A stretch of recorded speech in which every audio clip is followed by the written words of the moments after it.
2024 থেকে 2026 4 আগস্ট সেই সময়টাতে আসলে দাঁড়িয়ে সেই দিনটাতে আপনার মনের মধ্যে যে বিষয়গুলো কাজ করতো আজকে 26-এর এই আগস্টে এসে সেই বিষয়গুলো কে কোথায় দেখতে পাচ্ছেন? রিকনসিলিয়েশনের প্রয়োজন অনুভব করছেন কিনা?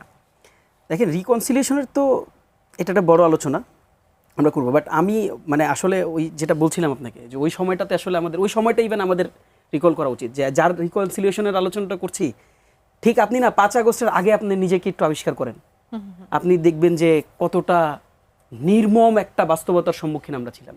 আমি জানি না মানে ওই সময়টায় সবারই আমার মনে হয় যে একটাই ভাবনা ছিল যে এরকম একটা জালিমশাহী, এরকম একটা গজব, এরকম একটা নিকৃষ্ট শাসন ব্যবস্থা, এই শাসন ব্যবস্থা থেকে আমরা পরিত্রাণ চাই। এবং এই সমস্ত মানে যাদের ন্যূনতম মানবতা নাই, যারা হাজার হাজার লোককে এইভাবে করে গুলি করে মেরে ফেলতে পারে, তাদের সাথে আসলে রিকনসিলিয়েশনের প্রসেস তো আসলে এখন আমরা এসে আলোচনা করছি।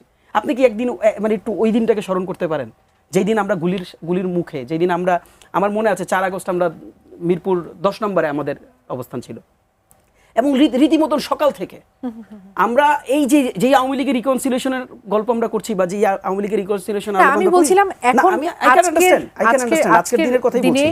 দেখেন, সেই আওয়ামী লীগের একটা সিঙ্গেল নেতা আপনি দেখাইতে পারবেন না যার হাতে অস্ত্র ছিল না। এবং এই অস্ত্র কার বুকে চলেছে বলেন? আপনার এক ছোট ভাই, আপনি খেয়াল করে দেখেন, যেই ছেলেটা মারা গেল সে তো আপনারই তো ভাই, আপনারই তো বোন, পুলিশ সদস্যের ছেলে মারা গেল।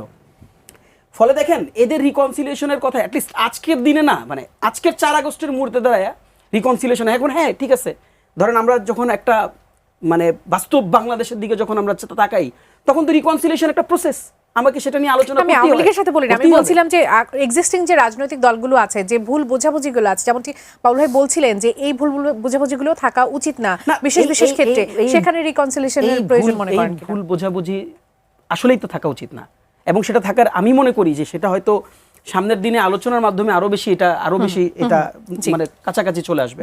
এবং দেখেন, আমরা ওই মিছিলে তো একসাথে ছিলাম, যেই মিছিলে আমরা সবাই নিঃস্ব ছিলাম। খেয়াল করে দেখেন, যেই মিছিলে আমাদের কিছু ছিল না, যেই মিছিলে আমরা আমাদের বাপ মা ভাই বোনদেরকে বাসায় ফিরে রেখে আমরা এমন একটা মানে গন্তব্যে ছুটেছিলাম, মানে ওই যে বলে না মানে এই মিছিল হচ্ছে উদ্দেশ্যহীন মিছিল, সেই উদ্দেশ্যহীন মিছিলে তো আমি বাবুল ভাই একসাথেই ছিলাম। ফলে আমাদের মধ্যে দূরত্বটা আসলে থাকা উচিত না, এটাই এরপরে আসলে আর কোনো আলাপ নাই।